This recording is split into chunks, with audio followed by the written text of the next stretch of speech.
Hello my dear students, let's welcome to my YouTube channel Study with CBSE by Narayan sir. हम हर एक दिन एक एक VST देख रहे हैं। जैसे कि मैंने फास्ट तुम्हारे लिए शो किया था मैथ का VST, उसका पार्ट 1 और पार्ट 2 अपलोड हो चुका है, जो कि VST बोर्ड के लिए काफ़ी इंपॉर्टेंट है। इस तरह साइंस का भी VST मैं आज लेकर आया हूँ। उसी तरह मैं इंग्लिश और SST का भी लेकर आऊँगा। और एक इम्पोर्टेंट बात है, मैं तुम्हारे लिए जो साइंस का मोस्ट इम्पोर्टेंट 100 MCQ लेकर आऊँगा, जो जो कि काफ़ी बोर्ड के लिए काफ़ी ओरिएंटेड है। 100 MCQ लेकर आऊँगा। 100 MCQ जल्द ही अपलोड होने वाला है, जो कि एग्जाम पॉइंट ऑफ व्यू है। मतलब उसी तरह का क्वेश्चन ही आएगा। मतलब जो 100 MCQ वो PYQ बेस्ड है। वो PYQ मतलब प्रीवियस ईयर क्वेश्चन बेस्ड है। वो PYQ बेस्ड है। मतलब तुम देखो 5 ईयर या 6 ईयर या 7 ईयर का पेपर तुम देखो प्रीवियस ईयर का, जो कि काफ़ी क्वेश्चन रिपीट हुआ है। 100 PYQ MCQ जो साइंस का लेकर आऊँगा। उसके बाद जो SST का तुम्हारा सोशल साइंस का, जो कि काफ़ी इम्पोर्टेंट 40 क्वेश्चन लेकर आऊँगा। इम्पोर्टेंट 40 क्वेश्चन लेकर आऊँगा। मतलब इस सबको तुम प्रैक्टिस करके जाओ, तुम्हारा बोर्ड एग्जाम पे 100% गारंटी है उसमें से ही आएगा। उसमें से ही आएगा। मैं गारंटी के साथ बोल रहा हूँ, क्योंकि ना वो PYQ मैंने एनालिसिस करके बहुत ज़्यादा क्वेश्चन को एनालिसिस करके वो वाला वीडियो बनाने जा रहा हूँ, जो कि क्वेश्चन इकट्ठा कर लिया हूँ, बनाने जा रहा हूँ। वो काफ़ी एग्जाम ओरिएंटेड है। सो जैसे कि साइंस का बोल दिया, SST का बोल दिया, इस तरह का मैंने इंग्लिश का भी कुछ ग्रामर क्वेश्चन लेकर आऊँगा, जो कि तुम्हारा बोर्ड एग्जाम के लिए काफ़ी हद तक इंपॉर्टेंट है। और मैथ का भी लेकर आऊँगा। ओके, सो ये सब वीडियो को जल्द ही देखने के लिए पहले उस चैनल को मैं चैनल को सब्सक्राइब कर दो, लाइक कर दो और तुम्हारे दोस्तों के साथ शेयर कर दो। Okay, without wasting our time let's start our science का जो VST बोर्ड के लिए जो VST है, जो 80 मार्क का VST है, आज स्टार्ट करते हैं।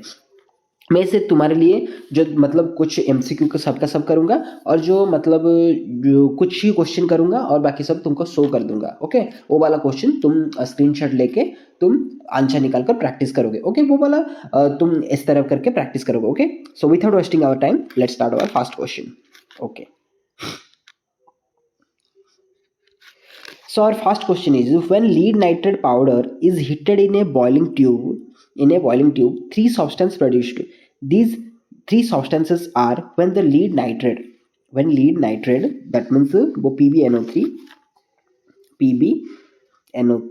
when lead nitrate is heated with the boiling tube, three substances are produced. वो क्या क्या सब्सटेंस है? अगर PbNO3 लीड नाइट्रेट को अगर हम हीट करेंगे तो क्या क्या फॉर्मेशन होगा?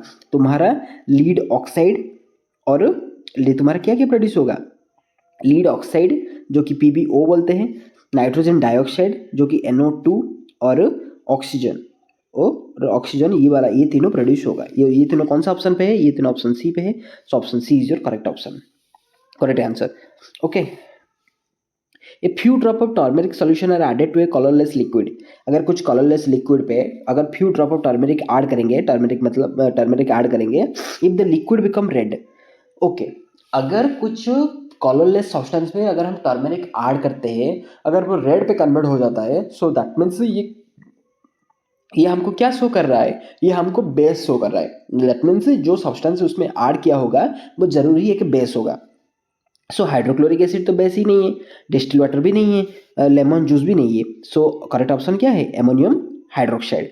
एमोनियम हाइड्रोक्साइड है तुम्हारा क्या मतलब बेस है, वो की बेस है। The chemical formula of gypsum, ये तो इजी है, CaSO4 2H2O। ओके, जिप्सम का। when aqueous solution of barium chloride BaCl2, when aqueous solution of barium chloride, that means BaCl2, barium chloride and sodium sulfate NaSO4 and sodium sulfate react together, an insoluble substance along with the aqueous solution sodium chloride is formed. अगर ये दोनों react करेगा तो क्या formation होगा? NaCl Na, मतलब वो displace हो जाएगा ना, इसका आयन को ये वाला ले जाएगा BaSO4 and NaCl2। Okay, barium sulphate and sodium chloride formation होगा। दैट मीन्स ये कौन सा वाला रिएक्शन है? ये डबल डिस्प्लेसमेंट रिएक्शन है। ये कौन सा वाला रिएक्शन है? ये डबल डिस्प्लेसमेंट। ये कौन सा रिएक्शन है तुम्हारा? डबल डिस्प्लेसमेंट, क्योंकि ना आयन का एक्सचेंज हो रहा है ना। आयन का अगर एक्सचेंज होता है, कुछ भी कोई भी रिएक्शन पे आयन का एक्सचेंज होता है, तो that means it is called double displacement reaction. Okay, a hydrocarbon which contain two carbon carbon single bonds, two carbon that means ये एक है और ये वाला और एक है, एंड वन ट्रिपल बॉन्ड और एक कार्बन कार्बन के बीच में ट्रिपल बॉन्ड है। सो ये कौन सा है 1 2 3 4 ब्यूट ट्रिपल बॉन्ड है, सो दैट मीन्स ये क्या है अल्काइन फार्मूला का, सो that means YNE। Okay, so butyne. Select the correct statement from the following about the reaction. CU ये मतलब थोड़ा सा मतलब जो क्वेश्चन पेपर का थोड़ा सा मतलब प्रिंट मिस्टेक हो गया है। सो उसका जो सही है वो क्या लिखा है, CuO copper oxide plus H2 अगर हाइड्रोजन के साथ रिएक्ट करता है, so this implies Cu plus H2O, Cu plus H2O ये वाला लिखा है यहाँ पर। So select the correct statement. So यहाँ पर क्या हो रहा है, CuO plus H2 copper oxide अगर हाइड्रोजन के साथ रिएक्ट करता है, so that means Cu plus H2O that means वो हाइड्रोजन क्या होता है ऑक्सीडाइज होता है और कॉपर जो रेड्यूस होता है। So which option is correct, H2 is getting oxidised क्योंकि ना वो ऑक्सीजन को गेन किया है ना, so it get be oxidised and ये ऑक्सीजन को लॉस किया है that means it get be reduced. The name of the compound A formed in the following reactions NaCl plus NH3, ये भी थोड़ा मतलब थोड़ा सा प्रिंट मिस्टेक हुआ है। ओके, इसका सही जवाब सही मतलब क्या लिखा है NaCl plus NH3 plus H2O plus CO2 gives rise to A plus NH4Cl, A plus NH4Cl। Okay, वो दिया है मतलब जो A है वो A के साथ क्या लगेगा, वो A के साथ क्या लगेगा एमोनियम हाइड्रोजन कार्बोनेट, वो क्या लगेगा एमोनियम हाइड्रोजन कार्बोनेट। ओके, मतलब जो A है वो A के साथ क्या लगेगा, सॉरी एमोनियम हाइड्रोजन नहीं, सोडियम हाइड्रोजन कार्बोनेट एक्सीडेंटली मैंने इसे बोल दिया sodium hydrogen carbonate that means NaHCO3। Okay, sodium hydrogen carbonate NaHCO3। Okay, in the human respiratory system the path taken by air we breathe in is, human respiratory system पे जो हम breath करते हैं उसका पाथ क्या है, पहले nostrils, उसके बाद फेरिंग्स, उसके बाद लैरिंग्स, उसके बाद ट्रैचिया देन एल्वियोली। सो कौन सा ऑप्शन है, option C is our correct answer. Olfactory receptors are able to detect, olfactory receptor क्या होता है, ऑल्फैक्टरी रिसेप्टर जो होता है जो कि हमारा स्मेल, कौन सा स्मेल को हमको डिटेक्ट करने के लिए ऑल्फैक्टरी इंडिकेटर यूज होता है, करेक्ट ऑप्शन है smell. The movement of sunflower is in the response to a stimuli such as, the movement of a sunflower is response to stimuli such as, जो sunflower का जो response the movement of मतलब जो देखो जो sunflower होता है वो क्या होता है, जो मतलब सन का लाइट जिस तरफ आता है वो सनफ्लावर भी उसी तरह मुड़ जाता है। सो दैट मीन्स ये क्या इंडिकेट करता है, डे और नाइट, वो क्या इंडिकेट करता है डे और night. Okay, then proceed to next question. So select the correct statement regarding the cross between the pure tall pea plant and pure short pea plant in the Mendelian experiment. For the same trait, two copies of genes are present in the individual that produce sexually. Yes, ये option correct है क्योंकि ना हमने पढ़ा था Mendeleev का जो P plant को लेकर वो एक्सपेरिमेंट किए थे। For the same trait, two copies of the genes are present in the individual that produce the sexually. Yes, the tall plants F1 generation were exactly the same as the tall plants in the parent generation genetical. No, ये वाला कभी भी नहीं होगा। Third, 1/4 of the plants F2 generation were short. Yes, ये वाला भी था मेंडेलीव का जो पी प्लांट का जो एक्सपेरिमेंट किए थे। Traits like tallness and shortness both were inhibited. Yes, ये वाला भी था। So 1 3 4 that means option D is correct. In plants waste products like resin and gums are stored in the old xylem. याद रखो वो क्या होगा, old xylem. In plants waste products like resin and gums are stored in the old xylem. The image found by the concave mirror of focal length 50 centimetre. मतलब जो image है concave mirror है उसका फोकल लेंथ क्या है, F क्या है 15 centimetre. सो एक चीज याद रखो, concave mirror convex mirror, concave mirror पे याद रखो हर दिन अगर साइन कन्वेंशन अप्लाई करोगे सो उसका यू एफ एंड भी वो तीनों का तीनों क्या होगा, नेगेटिव ही होगा। वो तीनों का तीनों नेगेटिव ही होगा। सो यहाँ पर दिया है 50 centimetre is real and magnification is -1। Magnification is what -1। So तुमको पता है m equal to minus B by U, m equal to minus B by U, लेकिन m का वैल्यू क्या दिया है -1 equal to minus B by U. So U minus को minus cancel, that means v equal to U ना, v equal to U, that means v equal to क्या है u है, v जो है u भी वही है। अगर एफ 50 सेंटीमीटर दिया है, अगर मैग्निफिकेशन वही है मतलब भी जो है यू वही है, सो मतलब जो ऑब्जेक्ट होगा वो ऑब्जेक्ट कहाँ पर होगा, सी पे ही होगा ना। अगर सेंटर ऑफ कर्वेचर पे ही होगा तो that means image same, image distance same ही होगा ना। अगर सी पे फॉर्मेशन होता है दैट मीन्स इमेज भी सी पे ही फॉर्मेशन होगा। सो बी इक्वल टू यू, ये सुन लो। दैट मीन्स अगर सेंटर ऑफ कर्वेचर पे है ऑब्जेक्ट, अगर फोकल लेंथ 50 है, that means radius of curvature R कितना होगा, उसका डबल, दैट मीन्स 100, उसका डबल दैट मीन्स 100। अगर वो क्या पूछा है, in the case distance between the object from its own image, what is the distance from the object from its own image. देखो यहाँ पर एक ट्रिकी वाला क्वेश्चन है, यहाँ पर एक क्या है ट्रिकी वाला क्वेश्चन। मतलब देखो ये वाला अगर मान लो कि ये वाला लाइन है, ये वाला लाइन है, वो क्या दिया है concave mirror, so that means concave mirror is like this. ये वाला लाइन है दैट मीन्स ये पोल है, ये तुम्हारा एफ है, और ये तुम्हारा क्या है, ये तुम्हारा सी है, ये मिरर है। सो दैट मीन्स ये वाला तुम्हारा ऑब्जेक्ट है और ये वाला तुम्हारा इमेज है। सो मान लो कि ये वाला तुम्हारा हो गया, उसका डिस्टेंस 100, अगर उसको ऑब्जेक्ट और इमेज के डिस्टेंस के बाद कितना डिस्टेंस है दैट मीन्स तुम्हारा 100 100 200 लिख दोगे, it's totally wrong.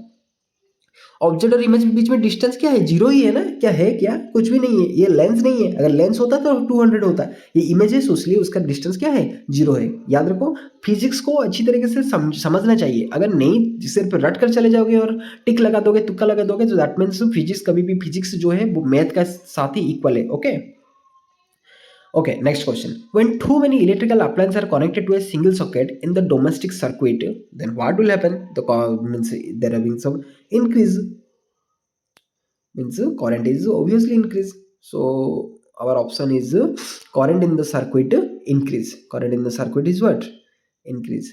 Among the following groups of material, the group which contain only the biodegradable material. So कौन सा ग्रुप में only biodegradable material ही है? सो कौन सा ग्रुप में बायोडिग्रेडेबल मटेरियल है? सो प्लास्टिक, लेदर, पॉलीथीन, पॉलीथीन तो नहीं होगा, पहले option wrong. Glass, aluminium, glass तो नहीं होगा। Would, leather, paper, would, leather, paper. Plastic तो नहीं होगा कभी भी biodegradable, would, leather, paper. Option D is correct. Consider the even following statement, वो कौन सा स्टेटमेंट उसमें सही है? Every step in the food chain is called trophic level, yes ये वाला तो सही है। Decomposers convert complex inorganic matters in dead remains of organism into a simple substance. No, ये वाला wrong है। In a food chain, energy level increases from lower. No, ये तो 10% एनर्जी रूल था ना, 10% लॉ, 10%, दैट मीन्स जो fast level से second level को जब जाता है वो 10% ही ले पाता है। सो इंक्रीज कहाँ पर होगा? नो, ये वाला भी wrong. Linkage between the various food chain constitute the food web, the yes ये वाला भी करेक्ट है। सो 1 and 4 कहाँ पर है? ऑप्शन बी पे है। Okay, next proceed to our assertion reason question. So पहला वाला दिया है, soap do not from the leather foam with hard water. Yes, hard water पे नहीं देता है, उसके लिए hard water को सॉफ्ट करने के लिए ही तो soap यूज होता है। Hard water has calcium and magnesium salt dissolved in it on reacting. Yes, option A is correct. Both assertion and reason are true and R is the correct explanation of A.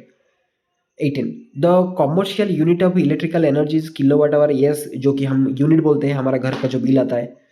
And 1 kilowatt hour equal to 106 joule. No, 3 into 10 to the power 6 joule ना। 1 kilowatt hour equal to what? 3 into 10 to the power 6 joule. तुमने book पे भी पढ़ा है। सो एजर्सन तो ठीक है, सही है, लेकिन रीजन गलत है। A true, R false, that means option C is correct. Next, ozone O3 is the molecule formed by 3 atoms of oxygen. Yes, assertion सही है। Ozone shields the surface of earth from the ultraviolet radius from the sun, ये वाला भी सही है। ये दोनों तो सही है, लेकिन ये इसका करेक्ट एक्सप्लेनेशन कहाँ पर हुआ? ये इसका कुछ एक्सप्लेनेशन नहीं दिया है ना। ओजोन कैसे O3 मतलब जो O3 एजर्सन रीजन को कैसे पता लगाओगे? पहला वाला पे दिया है एजर्सन पे O3 जो होता है molecule form by 3 atoms of oxygen. Yes, reason पे कुछ ऐसा देना चाहिए था, लेकिन कैसे ओजोन लेयर फॉर्मेशन होता है। ऐसा नहीं है कि मतलब वो कुछ भी दे देगा अल्ट्रावायलेट। हाँ, हमको तो पता है ओजोन लेयर जो होता है जो यूवी रे को प्रोटेक्ट करता है, सन से जो हार्मफुल रे आता है यूवी रे उसको प्रोटेक्ट करता है, लेकिन उसका एक्सप्लेनेशन कहाँ पर हुआ? नहीं हुआ है ना। So that means option B is correct. Your option B is correct. Next 20. Chemical coordination is seen in both plants and animals. Chemical coordination ये दिखाई देता है। Plant hormones control the directional growth where the animal growth is never seen in one direction only. No, ये वाला भी B ही होगा। Okay, सो 21 तुम्हारा जो 2 मार्क वाला क्वेश्चन है 21 पे है। और जो नेक्स्ट तुम्हारा, मैं थोड़ा सा जूम कर लेता हूँ, देख लो। The method by which the obtained 22 दिया है, draw a label diagram to show the formation of image due to the concave mirror. Draw a label ray diagram to show the formation of image due to a concave mirror when the object is placed between the pole and principal focus. अगर pole and principal focus के अंदर है, so that means कैसा image formation होगा? pole और principal focus के बीच में है, तो concave mirror में कैसा image formation होगा? ये तुम्हारा हो गया concave mirror। ये तुम्हारा हो गया क्या? principal axis। principal axis ये वाला तुम्हारा हो गया क्या? pole। ये वाला तुम्हारा हो गया focus। ये वाला तुम्हारा हो गया सी। अगर पोल और फोकस के बीच में एक होता है, सो दैट मीन्स वो कहाँ पर फॉर्मेशन होता है? Virtual, erect and enlarge in size, जो back side of the mirror पे फॉर्मेशन होता है। ओके, नेक्स्ट ये वाला रे डायग्राम करोगे। Draw ray diagram to show the formation of rainbow in the sky. Rainbow in the sky. Mark the diagram of 3 point A B C. अब the formation of rainbow in the sky, वो वाला करोगे। याद रखो, सबसे मतलब जो science का इंपॉर्टेंट क्वेश्चन है डिस्पर्शन ऑफ लाइट। क्या है? Dispersion of light. कुछ प्रैक्टिस करो या ना करो, इसको प्रैक्टिस कर, एग्जाम देने से पहले इस वाले को प्रैक्टिस करके जाओ। जो प्रिज्म का जो डिस्पर्शन ऑफ लाइट है उसको जरूर प्रैक्टिस करके जाना। ओके, नेक्स्ट ये जो दिया है तुम्हारा स्टिमुली, वो name the nervous system which involved maintaining the body posture solvation, ये वाला भी दिया है। सो उसको स्क्रीनशॉट ले लो। Next, write one chemical equation for which the reaction of the following changes occur satisfying the change of birth, change in colour, change in temperature, formation of precipitate. ये वाला भी इजी है, तुम कर screenshot ले लो, कर लोगे। नेक्स्ट 29 नंबर जो दिया है वो क्या दिया है? 29 देखो, फिजिक्स का पार्ट है। गिवन सर्किट की closed, total resistance offered by 3 resistor. हमको क्या निकालना है? Total resistance. ये तीनों का तीनों किस में कनेक्टेड है? सीरीज पे कनेक्टेड है, क्योंकि ना एक का वन एंड दूसरे का वन एंड के साथ कनेक्ट है ना, दैट मीन्स ये सीरीज का कनेक्शन है। अगर सीरीज का कनेक्शन है, so that means R equal to R1 plus R2 plus R3, R1 plus R2 plus R3, that means 2 plus 4 plus 6, that means 12 ohm. क्या होगा? 12 ohm. Next, reading of the ammeter. Ammeter का reading क्या होगा? I equal to क्या है? V equal to I R, I equal to V by R. So V मतलब 6, R मतलब क्या है? 12, R मतलब 12। अगर कैंसिल करोगे 0.5 ampere, 0.5 ampere. Next, reading of the volt meter. So volt meter V का रीडिंग क्या है?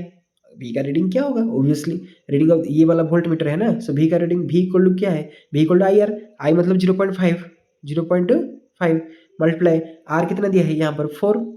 सो 0.5 इंटू 4, सो क्या होगा आंसर? 2 वोल्ट। क्या होगा? 2 वोल्ट। ओके,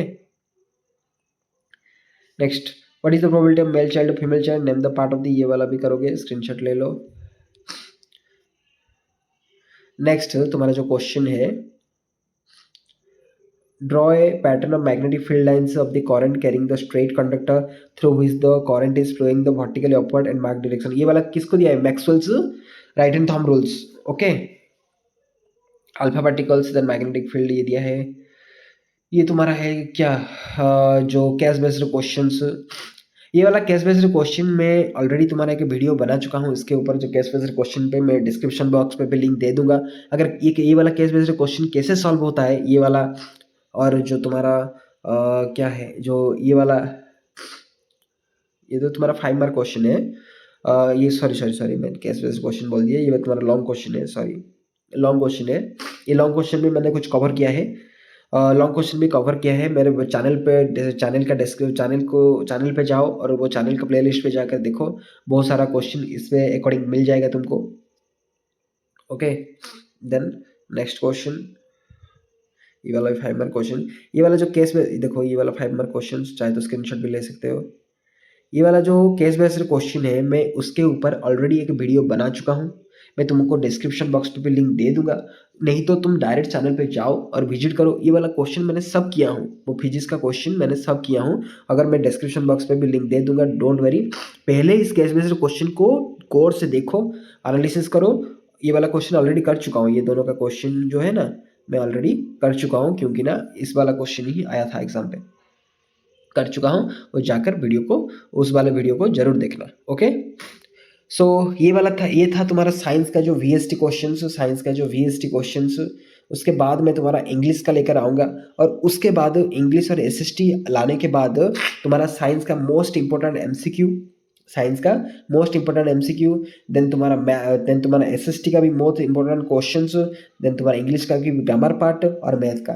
ये काफ़ी इंपॉर्टेंट वीडियो अभी भी आने वाला है। सो अगर चैनल को अभी तक सब्सक्राइब नहीं किया है तो जरूर सब्सक्राइब करके, लाइक करके, ऑल नोटिफिकेशन पे क्लिक कर दो, और तुम्हारे दोस्तों के भी साथ भी शेयर कर दो, क्योंकि ना सभी मतलब देखो सब एग्जाम के लिए सीरियस हो जाओ, क्योंकि ना तुम्हारा February 15 पे है, February 15 पे तुम्हारा फर्स्ट इंग्लिश पेपर है। सो एग्ज़ाम के लिए आज टाइम नहीं है, सो तुम्हारे पास बहुत कम से कम ही टाइम है। सो तुम जो वाला भी जहाँ से चाहो, ऐसे नहीं है कि मैं सिर्फ बोल रहा हूँ कि मेरे चैनल पे वीडियो ही देखो, क्योंकि ना बहुत सारे यूट्यूबर है, बहुत सारे मतलब तुम्हारे पास क्वेश्चन है, तुम लॉट ऑफ क्वेश्चन प्रैक्टिस करो, जितना से जितना चाहे वो प्रैक्टिस करो, सभी प्रैक्टिस करो, और सबको पढ़ के अच्छा तुम्हारा एग्जाम पे मार्क लाना इंपॉर्टेंट है। अगर तुम वीडियो को देखो, मना नहीं करता हूँ, मैं वीडियो अपलोड करता हूँ, वीडियो को भी देखो, लेकिन वीडियो के अपलोड करने के बाद भी तुम्हारा जो सभी इंपॉर्टेंट गाइड है, क्योंकि ना मोस्ट फॉलो एजुकार्ट को फॉलो करो। मैं बता रहा हूँ, एजुकार्ट जो है लास्ट ईयर जो आया था, मोस्ट ऑफ द क्वेश्चंस एजुकार्ट पे आया था, मोस्ट ऑफ द क्वेश्चन एजुकार्ट से आया था। एजुकार्ट, ऑल इन वन, ये दोनों, ये जो है ये सबको फॉलो करो। ये सबके फॉलो करने के बाद जो तुम्हारा ऑल इन वन का देखो, लास्ट पे जो सैम्पल पेपर है, सैम्पल पेपर और एजुकार्ट का सैम्पल पेपर, एग्जाम जाने से पहले ये वाला को जरूर प्रैक्टिस करके जाओ, क्योंकि ना काफ़ी हद तक क्वेश्चन इसमें से आता है। अगर बिलीव नहीं होता है तो लास्ट ईयर एजुकेट का गाइड लाओ, लास्ट ईयर का पेपर लाओ, और तुम खुद भी चेक कर सकते हो। मेरे मतलब मैं तुम कुछ तुक्का नहीं लगा कर कहता हूँ, मैं सच ही बोलता हूँ।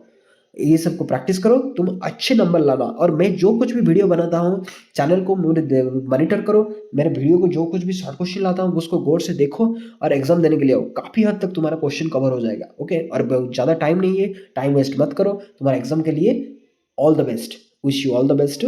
अच्छी तरीके से पढ़ाई करो और अच्छा रिजल्ट लाओ। तुम अगर अच्छा रिजल्ट लाओगे तो मुझे भी बहुत अच्छा लगेगा। Okay, thank you, God bless you.